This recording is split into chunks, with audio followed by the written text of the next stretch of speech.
Halo Maritim Muda Nusantara dan seluruh pemuda Indonesia. Assalamualaikum warahmatullahi wabarakatuh. Kenalin, nama gue Farhan Askensani Daman. Selamat datang di Heyo Farhan Podcast.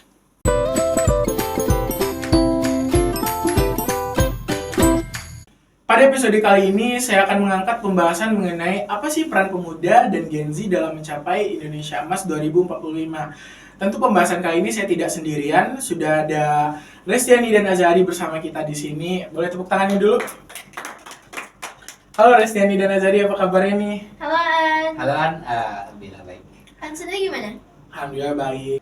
Sebelumnya terima kasih ya karena sudah menyempatkan waktu, mungkin waktu sibuknya malah nih ya, waktu UAS, karena sudah datang di Heyo Farhan Podcast ini. Tahu nggak kalau pemuda dan Gen Z dapat berperan dalam mengembangkan perekonomian Indonesia? Nah, kira-kira menurut Azari dan Resti nih, mungkin siapa aja yang boleh jawab duluan sih. Peran yang dapat dilakukan oleh pemuda dan Gen Z dalam sektor ekonomi itu apa aja sih? Kalau bisa kasih contoh juga lebih bagus. Langsung dulu deh kayaknya. Ya udah. Menurut gue ya peranan dari pemuda itu ya, pemuda itu harus menjadi wirausahawan yang aktif. Karena pemikiran gue gini, di perkembangan teknologi semakin pesat, seharusnya pemuda itu juga kita contohnya sebagai pemuda bisa memanfaatkan teknologi dengan cara menjadi wirausahawan seperti affiliate di TikTok. Contohnya yang seperti kita yang viral sekarang, yang banyak orang kan. Itu kan mereka kan mendapatkan penghasilan yang bahkan lebih tinggi juga daripada karyawan-karyawan daripada di kantor, di pasar. Nah, gitu sepertinya. Terus satu lagi menurut gua bisa juga pemuda-pemudi menjadi content creator di YouTube. YouTube juga sekarang kan lagi banyaknya YouTuber yang sukses berkat apa? Ya berkat itu, berkat menjadi content creator.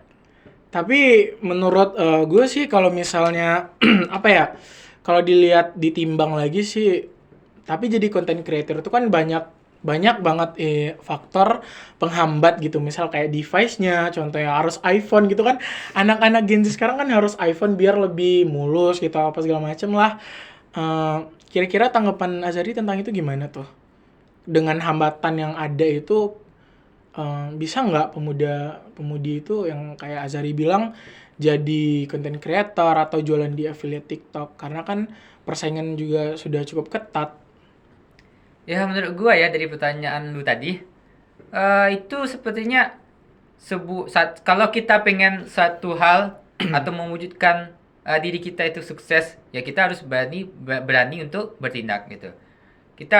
Gua bukan merekomendasikan untuk ngutang atau apa ya gitu kan. Itu gua nggak merekomendasikan itu. Tapi setidaknya kalau Anda pengen sukses, Anda juga harus berani mengambil tindakan gitu. Resiko ya. Iya, resiko lah. Resiko ya, benar-benar. Nah, benar.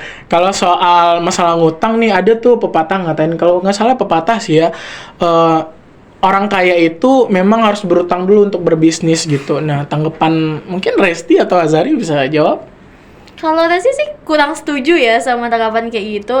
Karena dari pengalaman sendiri juga yang pernah berwirausaha, untuk dapetin sesuatu itu seperti kayak iPhone tadi sebelumnya, mungkin bisa mulai dari yang kecil dulu deh, mulai dari standar-standar. Karena sejauh ini yang kita lihat konten kreator yang selama ini nggak langsung dapat iPhone juga, mereka berawal dari yang HP yang biasa, Android biasa dulu gitu. Makin berkembang baru bisa dari hasil yang mereka dapat baru beli ke device yang lebih bagusnya gitu. Kalau untuk ngutang kayaknya jangan deh, takutnya nanti kita baru mulai langsung anjlok gitu. Nah, ngomongin soal wirausahawan nih, pasti nggak luput dari yang namanya keborosan. Nah, kira-kira Kita sama-sama tanggapan, iya benar. Kira-kira tanggapan Azari dan Resti nih, pasti jajan sehari-hari teman-teman nih berapa sih kalau boleh tahu? Untuk kuliah atau misalnya kayak hangout bareng teman-teman gitu. Kami nggak matokin sih kali ya. Nggak matokin sih. Kayak kita kalau misalnya beli ya, gua mau beli sesuatu, matokinnya paling jangan sampai habis duitnya udah gitu aja. Tapi kalau misalnya masalah boros tadi nih, tips dong, misal kayak kan lu pada nih nggak boros nih ya. Nah itu tips biar nggak boros gimana? Misalkan kayak duit 100.000 nih baru dikirim sama orang tua gitu. Terus dipakai buat jajan ini jajan itu, kan pasti kalap ya kalau misalnya ada yang lagi viral gitu kan ya. Nah terus tipsnya gimana sih? Apa tadi? Oh iya. Tips gua ya untuk biar nggak boros. Kalau bagi gua ya, cara untuk biar nggak boros, ya gua membutuhi kebutuhan primer gua gitu. Kayak makan, yang penting gua makan nasi gitu. Iya, makan tuh pasti nomor 1 guys. Iya, yang penting ya bagi gua tuh emang makan. Udah gitu aja tok gitu. Nah kalau Resi sendiri gimana tuh? Kalau Resi sendiri bener sih, apa-apa tuh makan nomor 1. Apalagi kalau kami cewek ya, pasti butuh beli make up segala macam Iya, gitu bener. kan. Itu yang sering kalap bagi cewek nih. Kalau misalnya mau beli apa, pasti kayak beli aja deh. Ini butuh. Tapi kita harus mikirin juga nih, kedepannya gimana gitu kan. Kayak kita beli apa yang kita butuhin dulu. Kalau ada lebih nih, baru kita beli yang lain gitu. Iya benar. Itu sih. Nah terus kalau boleh kasih tahu nggak, kayak ini kan kita mau menuju Indonesia Emas 2045 dengan segala permasalahan pemuda dan Gen Z sekarang ini ya, kayak misal contohnya dalam sektor ekonomi tadi kayak boros dan ya paling dalam ekonomi ini ya masalah utamanya adalah keborosan dari pemuda dan Gen Z Indonesia ini. Nah kira-kira contoh peran pemuda dan Gen Z dalam sektor ekonomi itu apa aja? Misal kayak ya tadi contohnya kayak jadi affiliate TikTok, tapi apakah itu menjadi hal priority gitu di kalangan kita untuk di Indonesia Emas 2045? Menurut gue ya, jadi priority itu tergantung dari pola pikir dari pemuda itu. Mereka mau mau sektor yang mana ekonominya gini, mau sektor ekonomi yang modern atau yang konvensional gitu. Konvensional itu contohnya kayak gimana tuh? Kayak contohnya kalau Resi nambahin dikit ya Mas Iya, Ari. boleh. Kayak misalnya kita bisa kayak kan apa nih yang lagi viral sekarang kayak kromboloni misalnya kan. Kita bisa jualan juga tuh kromboloni misalnya dari jalan-jalan kan nggak semua orang bisa beli gitu. Atau jualan apa kayak gitu yang bikin orang nih tertarik. Kayak kita jualan misalnya di Padang nih, di Gor Haji Agus Salim kan tuh jadi trending juga tuh, banyak jualan jajanan sana. Nggak harus semuanya di sosial media gitu. Benar. Mungkin kira-kira peran pemuda ini kayak menyediakan layanan digital yang terjangkau gitu nggak Bisa. sih? Atau kayak mengembangkan produk dan jasa industri kreatif, contohnya kayak kromboloni tadi. Yeah. Atau mungkin kita bisa menjadi pemuda yang lebih apa ya? Mungkin lebih kayak kreatif, misal dalam hal menjual sesuatu, menjual produk gitu ya. Dapetin ide. Nah, sama benar. idenya. Terus dengan kerja keras dan komitmen juga, pasti pemuda dan Gen Z dapat berperan secara signifikan dalam mengembangkan perekonomian Indonesia dan mewujudkan Indonesia Emas 2045. Benar. Setuju.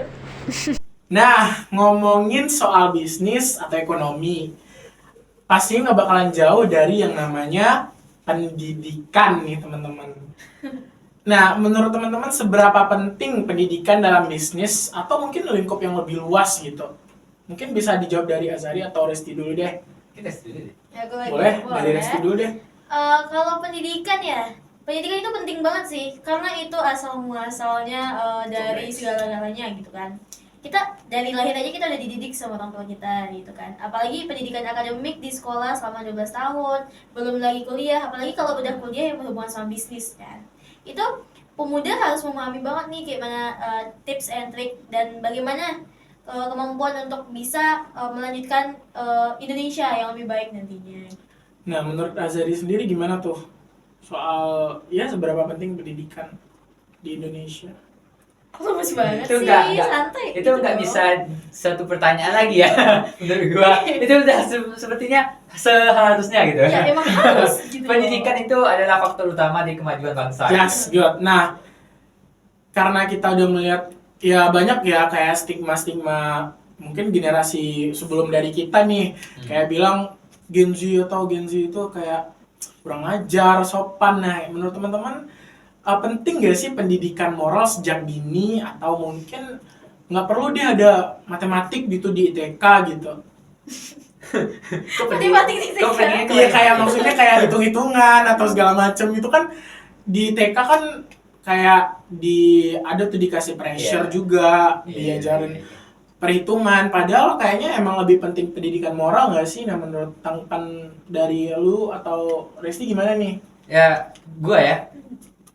yang namanya itu ya moral ya, itu sebenarnya udah semenjak dari sebelum dia masuk TK pun sebenarnya orang tua juga harus itu mempelajari atau mengasih pengajaran, memberi pengajaran Ya, kepada anaknya bahwa moral itu penting, gimana cara dia memperlakukan dirinya, terus dengan terhadap dirinya sendiri, terus memperlakukan orang lain juga harus ya diajarkan bagaimana cara yang baik gitu.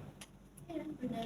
Nah kalau Resi sendiri gimana tuh tanggapannya? Mungkin beda kali tanggapannya dari Azhari.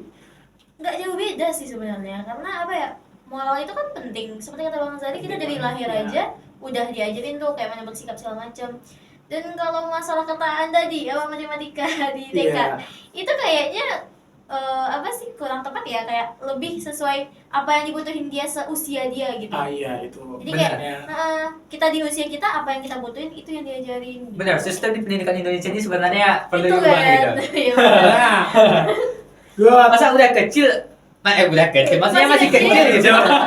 Maksudnya masih Kecil. kecil tapi udah diajarin tentang yang hal-hal yang belum mereka belum mereka sanggupi Iya. gitu. Nah, balik ke pernyataan Azhari sebelum ini, kira-kira ada nggak kegelisahan teman-teman tentang pendidikan Indonesia yang katanya tertinggal berapa ratus tahun ya, kalau nggak salah, 70 tahun ya? Mohon maaf kalau salah, kalau seingat gue sih tertinggal 70 tahun ya kalau nggak salah. Pokoknya itu panjang lah. kegelisahan, Udah ya, lama kegelisahan teman-teman di sini tuh apa sih tentang pendidikan di Indonesia? Kegelisahan. Gini ya, itu agak memalukan fakta ya, Bang. Sangat-sangat gelisah lah pasti. Soalnya pendidikan di suatu negara atau nggak usah satu negara deh, menurut gua pendidikan setiap orang itu perlu. Itu akan menyangkut tentang kehidupannya sekarang, masa depannya gitu kan. Kalau orang yang nggak terdidik, contohnya, Iya. pasti banyak permasalahan yang akan terjadi gitu. Sedangkan yang udah terdidik aja masih banyak permasalahan, apalagi nggak terdidik gitu. Itu seberapa pentingnya pelajaran gitu. Nah, kira-kira kegelisahannya apa tuh? Mungkin itu. sistem dari pendidikan, atau mungkin sistem pendidikan di Indonesia itu emang bobrok, kayak ya contohnya mungkin dalam hal beasiswa ya, contohnya kayak macet segala macem gitu, atau mungkin dari kurikulumnya nih, kan sempat viral atau sempat, kalau nggak salah dulu waktu kurikulum Merdeka keluar itu jadi kontroversi karena memang banyak yang berubah gitu. Nah kegelisahannya tuh teman-teman nih apa gitu?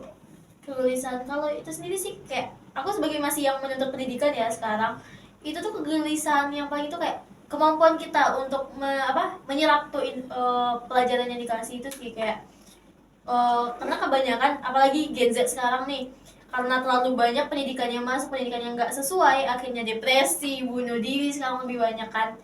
Jadi kayak apa ya, harus kecemasannya tuh kayak lebih untuk arahin pendidikan itu kemana yang mereka ingin maju besok ini gitu. Oh ya, sebelum mulai boleh minum dulu deh, udah seret banget, serius. Benar sih. Ini dari tadi sih Dari tadi nunggu.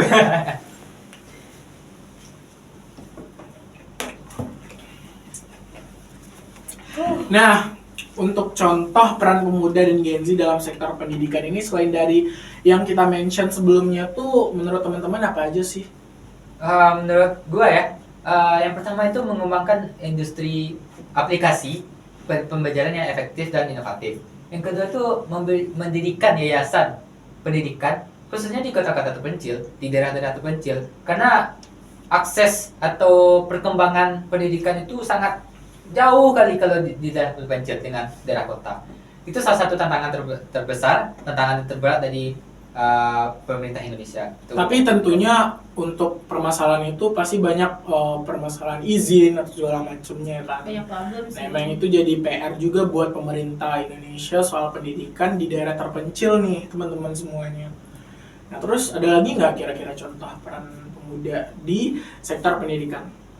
Kalau peran sih lebih, kan kita nih banyak yang berprestasi ya, bisa kita nih sebagai remaja yang udah mau produktif lagi ya di 2030. Ya, benar, Nah, itu kita bisa jadi mentor bagi calon-calon generasi muda yang berprestasi gitu loh. Nah, bukannya ada program pemerintah tentang mentor, soal mentor-mentor gini deh. Kalau nggak salah itu Kampus Merdeka ya? Iya, Iya. ada benar. Itu tuh ada apa sih namanya? Kampus mengajar? Iya, Iya, kampus mengajar. Iya. Sekarang udah ada pengumuman kok dari keduanya. Iya. Udah selesai Ada juga. beberapa dari teman-teman kan Iya, ada yang beberapa. lolos dari kampus mengajar. Ya pasti kelasnya kosong dong ya. Udah Udah mulai kosong sih. udah lah dikit tambah dikit. Tapi itu gak apa-apa, bagus sebenarnya karena kita bisa menyalurkan ya Iya, kemampuan itu kita. itu salah satu program pemerintah juga tuh. Yang perlu dikembangkan lagi gitu. Yang Mungkin perlu lebih diperbanyak mungkin dari sistem cara regulasinya atau dipermudah segala Iya, macam benar. gitu ya. Apalagi ini bisa membentuk mahasiswa menjadi bisa mengajar ya, menjadi Iya. profesional dalam mengajar. Nah, selain kampus mengajar bukannya juga ada yang lain ya Ada. dari kampus Merdeka ini? ada kok, ada yang MSIB, magang bersertifikat. Ya, Dan ada. studi independen juga ada. Terus juga ada pertukaran mahasiswa Merdeka Ah, iya. juga ada. Wow. Itu kita bisa kayak apa sih namanya? Ke kampus lain ya? Iya. Ya pertukaran mahasiswa Iya. gitu ya. Dan fun fact-nya ternyata kampus Merdeka ini semua dari programnya ini ternyata dibiayai oleh pemerintah dan malah dikasih BBH ya, Iya, bantuan benar. biaya hidup, Yes. dan tergantung dari program yang dijalankan. Seperti mungkin PMM segini gitu. Iya. Dan ternyata IISMA juga termasuk ke dalam bagian Kampus kampus Merdeka, dan itu yang paling banyak ya kalau nggak salah ngasih BBH-nya. Ya, soalnya kan mau ke Luar luar negeri kan. Iya, luar negeri ya. Semua ini gak bakal terlepas dari yang namanya sosial, karena kita adalah makhluk sosial yang mana kita butuh bantuan orang lain juga. Mungkin gak sekarang. Jadi se-anti sosial apapun kita, akan ada masa kita butuh orang lain. Contoh kecilnya aja sakit. Terus juga, tapi memang interaksi sosial di Gen Z ini cukup banyak menjadi pusat khawatir atau menjadi pusat perhatian, karena banyak yang bilang bahwa Gen Z itu kurang ajar, tidak tahu sopan santun, dan berbagai negatif aspek lainnya. Nah, menurut teman-teman sendiri nih, Azari dan Resti, setuju nggak dengan statement tersebut? Kalau iya kenapa, dan kalau nggak kenapa? Sebenarnya iya sih, cuma kata kurang ajar kayaknya kurang tepat ya. Iya. Karena emang pergaulan Gen Z sekarang itu emang sangat mengkhawatirkan, apalagi dengan adanya pergaulan bebas dan segala macam gitu kan. Ngikutin tren juga itu kayak karena lingkungannya mempengaruhi bagaimana dia bersikap juga gitu sih. Kalau menurut Azari sendiri gimana? Ya, itu bisa digarisbawahi. Apa yang kata Resti tadi, pergaulan sangat mempengaruhi. Dan juga kita juga balik lagi ke materi sebelumnya yang kita bahas. Ya, pergaulan itu pasti berasal dari apa ya, moralnya. Moral dari seseorang itu baik, maka pergaulannya juga akan baik. Dan juga moral itu juga sebenarnya sudah dididik sejak dia kecil oleh orang tuanya. Itu dasar dari pendidikan sebenarnya. Tapi apakah tidak salah, atau maksudnya apakah benar sekurang ajar itu? Karena dari berbagai sumber yang saya lihat, yang gue lihat itu dari sosial media, contohnya saja Twitter gitu, yang bilang bahwa Gen Z itu bla bla bla bla gini, emang sekurang ajar itu. Kadang pacaran juga nggak tahu tempat, atau misal kayak nongkrong heboh-hebohan segala macam deh gitu ya. Ya, saya bilang benar sih, benar. Dibilang sangat jelek, benar. Kurang ajar, mungkin bisa kata benar, mungkin itu tahu kasar banget sih Bahasanya. bahasanya. Kalau jadi sih lebih oknum kalau itu. Oh, Sangat oknum karena sebagian besar emang kayak gitu, tapi juga ada kok yang Gen Z sekarang tuh yang nggak kayak gitu juga. ada kegelisahan tersendiri nggak tentang mungkin interaksi sosial atau yang lainnya terhadap pemuda atau Gen Z yang untuk mencapai visi Indonesia Emas 2045? Kalau kegelisahan sendiri sih kayaknya lebih ke kayak persiapan diri sendiri sih. Kayak maksudnya kan zaman sekarang nih banyak dengan istilah introvert ya. Iya, introvert. Nah itu tuh jadi kegelisahan juga, jadi mereka nggak bisa mengekspresikan bagaimana bersikap. Mereka ada ide nih, tapi mereka nggak tahu cara buat ngeluarin ide itu sih. Azari sendiri ada nggak Mungkin kegelisahan tambahan tersendiri? menurut gue ya, respon dari pendengarnya gitu. Oh iya bener. Itu salah satu faktor terpenting. Kalau misalnya responnya nggak baik, padahal tuh bakalan mengenakan mentalnya gitu. Iya, benar. Mentalnya jadi terganggu Iya. dan juga jadi bikin dia mulai apa sih jatuhnya Nggak kayak- percaya diri lagi. Iya benar, nggak pede dia. Ya, jadi yang mengungkapkan pendapatnya. Nah, itu Gitu. juga kan. Itu yang ngeri dari sekarang. Ya, Nah ngomongin soal interaksi sosial nih, kita kan ada tuh tren yang trennya mungkin sekitar beberapa tahun yang lalu, mungkin sekitar 2021 atau semasa pandemi ya kalau nggak salah, itu namanya MBTI nih. Kalau gue sih MBTI-nya NFP ya, udah beberapa kali tes sih tetap hasilnya NFP deh kalau nggak salah, itu ekstrovert apaan deh gitu kalau nggak salah. Nah terus kalau Resi sendiri ada nggak kalau sih sama NFP. NFP juga? Nah kalau Azari? Kalau saya sih sebenarnya nggak tahu sih MBTI itu apa sebenarnya. Saya nggak pernah update tentang hal itu gitu. Masa nggak tahu? Serius nggak tahu. Itu apa Mungkin tes itu kepribadian? tes kan? kepribadian seseorang, misal kayak lu tuh jadi ekstrovert apa introvert gitu. Nah itu dilihat dari huruf depannya ya enggak sih? Nah, Ya misal kayak E itu ekstrovert, berarti kalau I berarti introvert gitu. ya, gua belum pernah hafal ini. Mau nyoba tes nggak? Bisa tuh. Boleh sih sebenarnya. Nanti abis ini kita coba kayaknya deh ya. Boleh. Oh, ya udah, oke. Saya habis ini ya. Nah ngomongin soal interaksi sosial nih, nggak bakal jauh sama yang namanya mental health. Nah ini pembahasannya udah mulai sedikit menarik banget nih. Tahu nggak teman-teman kalau mental health di generasi sekarang itu sangat menjadi perhatian atau awareness khususnya buat para Gen Z. That's why Gen Z itu dianggap lemah. Nah, what do you think about this one, guys? Dianggap lemah ya. Enggak tahu juga sih kalau itu, tapi aku pernah dengar berita kalau emang Gen Z itu 90%-nya dari Gen Z itu penderita depresi. Itu kan mental health banget tuh. Kalau untuk kata lemah sih enggak sih, malah menurut aku Gen Z sekarang lebih berani-berani banget kan. Update mengenai itunya kan Iya, sosial media benar. semacam gitu loh. Nah, Azani sendiri gimana tuh tanggapannya? Ya, berangkat dari contoh yang udah terjadi sih. Nah, seperti yang kita ketahui, udah banyak kan kasus bunuh diri. Iya, benar. Nah, itu contoh mental health-nya udah terganggu gitu, udah depresi berat. Tuh, itulah mengapa sekarang sangat diwaspadai mental health. Dan juga ternyata kasus bunuh diri ini juga enggak sedikit terjadi di kalangan anak SD nih. Contohnya juga beberapa kasus belakangan juga ada anak SD bunuh diri karena tugasnya yang banyak gitu. Anak SD itu udah mikir kayak gitu. Nah itu kadang dan mereka generasi sebelumnya mikir kok bisa stres itu gitu. Nah, Padahal kan kita nggak tahu ya apa yang menjadi pressure dari anak SD ini juga gitu nggak sih? Nah atau mungkin juga dari pengaruh tontonan juga atau pengaruh sosial media, dan juga kasus bunuh diri ini pun juga banyak di kalangan mahasiswa karena permasalahan skripsi nggak kelar-kelar. Nah itu tolong ya para dosen ya, tolong diselesaikan, di-ACC-in semua permasalahan mahasiswanya, dipermudah lah gitu istilahnya ya. Nah kira-kira kenapa ya Gen Z itu lebih melek soal mental health, ya nggak sih? Lebih kelihatan lebih diperhatiin banget soal mental, dilihat dari berbagai sosial media, di Instagram, di Twitter juga mereka sering bahas-bahas soal mental health gitu dibanding generasi sebelumnya kayak generasi X, generasi Y, dan generasi boomers, apalagi generasi boomers dan juga generasi milenial yang ini generasi sebelum kita.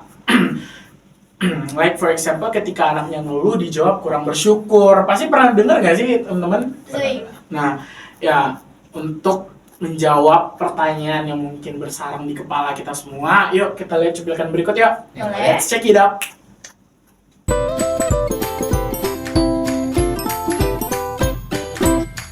Apa arti hidup aku? Aku seneng gak di kerjaan aku? Work-life balance adalah hal penting untuk mereka. Gen Z yang sekarang jadi bulan-bulanan Gen X dan milenial. Tahu gak kenapa? Karena Gen Z tumbuh dewasa saat dunia sudah begitu instan. Ya jangankan perang, mereka mau makan aja tinggal pesan pakai aplikasi dan ada yang nganterin kok. Mau nonton Doraemon, kagak perlu nunggu hari Minggu jam 8 di RCTI. Tinggal buka YouTube dan nonton kapan aja. Gak perlu mikirin perang, gak perlu mikirin perkosong, gak perlu mikirin proses, karena semua serba instan. Lalu apa sih yang dipikirin? Yaitu, siap-siap mikirin mental health. Again, sebenarnya ini tanda perkembangan kualitas hidup manusia. Generasi sebelumnya gerah karena ini isu baru aja. Yang perlu kita jaga di tiap generasi sama kok. Jangan kebablasan. Untuk Gen Z, jangan salah mengartikan dan mengabuse isu mental health sampai bablas nggak bisa nerima kritik sama sekali. Pada akhirnya sifat umum suatu generasi sangat dipengaruhi keadaan di zaman itu. Dan jangan lupa, generasi sekarang yang dididik oleh generasi sebelumnya. Contohnya Gen Z. Apa Gen X mau komplain soal Gen Z? Faktanya, Gen X adalah orang tua Gen Z. Nah loh, selamat berpikir. Setelah lihat cuplikan barusan, teman-teman pendapat nggak dengan kualitas pemuda dan Gen Z? Mungkin bisa dari Azadi atau Resti dulu. Kualitas dari Gen Z. Ya, setelah lihat cuplikan barusan kan itu ada paparan dari Gen Z dan segala macam juga. Ya menurut saya kualitas dari pemuda ya. Pemuda sekarang tuh mudah terpengaruh sih. Terus juga ada satu lagi faktornya, sang respondennya. Ya. Dia tidak menanggapi dengan baik, terus juga seolah-olah menyalahkan yang memberikan informasi gitu. Bener. Ya sih, mungkin nambahin dari Bang Azari aja, emang bener sih kayak apa sih masalah Gen Z sekarang itu karena kan depresi mental health ya. Iya benar. Itu tuh karena Gen Z sekarang ini nggak ada tempat untuk berkeluh kesah sih. Kayak setiap mau berkeluh kesah seperti kata Bang Azari tadi, selalu di responnya Negatif. gitu kan dia, daripada gue ngomong sama dia terus dianya responnya kayak gitu, mending gue simpen sendiri, akhirnya depresi dan malah bunuh diri segala macem. Bahkan itu ada yang terdekat juga kan, bahkan orang Iya. tua. Iya benar. Nah itu permasalahan bullying juga atau kekerasan seksual atau pelecehan seksual atau sekarang itu marak banget terjadi di anak-anak juga. Dan kita sebagai pemuda itu harusnya memang sangat mungkin harus lebih aware dengan lingkungan sekitar juga. Kita harus sadar bahwa yang kita jaga itu bukan cuma diri sendiri, tapi bangsa, negara, dan juga anak-anak, wanita Indonesia, dan seluruh intinya pemuda dan kita ini adalah calon yang akan menjaga bangsa dan negara kita. Iya bener banget sih, soalnya karena apa ya, kita yang remaja sekarang atau adik-adik kita ini akan menjadi penerus bangsa kan. Jadi mereka nih yang akan menggerakkan Indonesia. Kalau mereka dari kecil aja udah dirusak, gimana nanti ke depannya? Iya benar juga. Ada tambahan nggak dari Azhar? Nah, Udah disampaikan semua sih. Udah sampai ya. Kita masuk ke sesi yang cukup sensitif banget. Itu adalah sesi politik. Karena sekarang ini lagi di fase-fase pesta demokrasi nih. Kira-kira teman-teman sendiri di sini boleh spill nggak milih nomor 1, 2, atau 3 nih? Kalau boleh sih nomor 4 ya. Kita aja kali ya, ya. nggak boleh golput Kita dong. aja ya. Teman-teman nggak boleh golput ya. Oh Harus iya, nggak milih. boleh, harus pilih ya. Harus milih. Jangan Karena ikut saya salah. Suara pemuda itu harus dikeluarkan karena kita jadi penentunya. Rugi loh kalau kita nggak milih. Soalnya kan kayak kita yang milih untuk kita juga gitu benar. loh.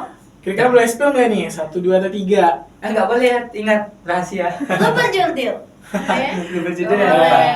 Tapi menurut teman-teman sendiri di sini, siapa sih yang kemungkinan besar atau mempunyai potensi besar setelah 2 kali debat capres dan 1 kali debat cawapres ini? Siapa yang mungkin kira-kira yang bakal jadi presiden 2024 nanti? Setelah saya ulik-ulik ya, hasil dari Polling Institute Indonesia, disebutkan bahwa pasangan nomor urut 2, tahu lah ya, memiliki persentase lebih tinggi daripada 2 dan 3. Ya, nggak jauh beda sih. 1 dan 3 maksudnya. Oh iya, 1 dan 3 maksudnya. Kadang bilang 2 ya, sorry. Sama 1 dan 3 ya. Nggak beda jauh sih, tapi ada perbedaan yang mana pendukung dari yang capres nomor 1 siapa? Anies. Oh, Anies ya. Amin. Iya, Amin. Udah ada perubahan sih, udah mulai ada peningkatan tadi. Ya tapi menurut faktanya ternyata banyak nih yang anak muda itu lebih condong ke nomor 1. Amin. Karena ya gitulah, karena emang ya setelah segalanya sudah dilaksanakan kayak debat dan kampanye-kampanye beliau-beliau ini, ternyata nomor 1 ini juga memiliki potensi yang besar nih. Ya Memang benar sih, karena kalau menurut aku sendiri ya, di antara ketiga calon ini, tiga paslon ini setiap paslon itu memiliki itunya masing-masing ya. Iya, memiliki Apa kelebihannya rencananya. masing-masing, kekurangannya masing-masing. Kayak yang dari paslon satu nih, udah menggait para pemuda gitu ya, kayak lebih Iya, benar. perubahan. Kalau yang kedua itu ya kita udah tahu lah, Bapak Prabowo kita gimana Iya. gitu kan, dari dulu udah sangat Dari luar biasa. militernya juga mungkin militer Indonesia lebih dikuatkan gitu ya. Terus dari paslon Beras. 3 juga, apa misalnya, setiap apa paslon itu kan punya kelebihannya kekurangannya masing-masing ya. Kayak paslon 1 itu udah memberikan perubahan yang luar biasa juga ya, kemajuan yang lebih bagus banget, apalagi bagi muda sekarang. Terus untuk yang paslon 2 Iya. ada juga Bapak Gibran yang sebagai kaula muda juga Iya. ya, menunjukkan perubahan. Dan juga dari paslon 3 Bapak Ganjar itu juga apa, dengan sikapnya yang santun itu kan memberikan positif negatifnya masing-masing. Benar. Paslon 1, 2, dan 3 memang memiliki apa ya jatuhnya Privilege kesempatan masing-masing. ya, privilege masing-masing untuk bisa menang. Dan beliau-beliau juga sudah berpengalaman di bidang politik juga. Nah, kira-kira menurut teman-teman di sini apa sih peran pemuda di sektor politik ini untuk mencapai Indonesia Emas 2045? Mungkin bisa dari Azaria atau Resti. Menurut gua pemuda dalam dunia politik ya emang sudah seharusnya pemuda merasuki dunia politik, karena di masa depan bangsa nggak mungkin cuman orang-orang yang itu saja lagi gitu. Para pemuda juga harus bisa menggerakkan bangsa ini lagi gitu. Nah, benar. Tapi faktanya pemuda Indonesia itu masih dibungkam soal soal kebebasan berpendapatnya mungkin ya, karena dilihat dari itu fakta di lapangannya. Kalau teorinya ya kita lihat ya teorinya sudah tahu lah ya, kalau misalnya kebebasan berpendapat itu dilaksanakan di Indonesia, namun faktanya berbeda sekali. Nah, itu jadi hambatan untuk pemuda di Indonesia terjun ke dunia politik, dan juga pemuda di Indonesia sangat tidak menyukai karena beberapa hal mungkin seperti kebobrokan dari pemerintah Indonesia atau semisal dan lain halnya deh. Ya itu balik ke rasa percaya sih kayaknya. Percaya nggak sama anak muda gitu. Nah, itu. Nah, kalau nggak percaya, anak muda juga nggak akan bisa ngapa-ngapain. Intinya respon Ya, sih. maksudnya, ya, respon. Nah, Responsif dari pendengar. Iya, benar. karena juga untuk yang sekarang ya, untuk pemilu sekarang itu juga calon legislatifnya banyak yang kaula muda juga. Iya. Karena emang kaula muda sekarang itu emang ingin banget nih memberikan perubahan, apalagi untuk kedepannya 5 tahun ke depan gitu. Jika sekarang udah bisa memberikan perubahan, itu akan menjadi apa, motivasi bagi kita kaula muda juga masuk terjun ke dunia Iya. politik ini. Untuk kedepannya ikut juga. Iya, gitu. ikut juga gitu loh. Oke, sebelum menutup podcast kita episode kali ini ya, teman-teman ada pesan nggak? Atau pesan dan kesannya buat anak muda, khususnya Gen Z, kita-kita inilah ya, agar kita semua memang menjadi harapan bangsa, agar Indonesia tercinta kita ini menjadi emas di 2045 atau 100 tahun umur kemerdekaan kita. Ada pesan-pesan?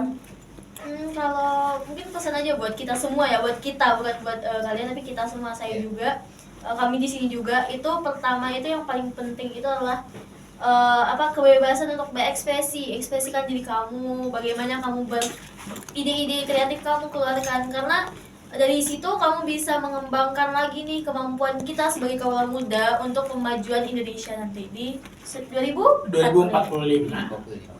Azari ada tambahan? Pesannya sih singkat aja. Ingat, pendidikan nomor 1. Terus juga sosialisasi yang baik juga nomor 1. Keren! Tangan dulu dong buat kita semua dan seluruh pemuda Indonesia. Nah, jadi teman-teman semuanya, pemuda dan Gen Z itu adalah satu kesatuan yang mana akan menjadikan Indonesia emas 2045, dan itu adalah pasti. Dengan segala permasalahan yang terjadi baik di sektor ekonomi, pendidikan, sosial, dan politik, serta budaya dan segala macamnya, kita harus yakin bahwa seluruh harapan kita akan terwujud di 2045 nanti. Kita semuanya butuh peluang dan diyakinkan bahwa kita itu bisa. Semoga mimpi kita semua bisa terwujud dan kelak cita-cita bangsa dan negara juga terwujud untuk menjadi Indonesia Emas 2045. Amin, Allahumma amin. Pemuda itu bukan lemah, egois, mudah menyerah, tapi pemuda itu Harapan bangsa.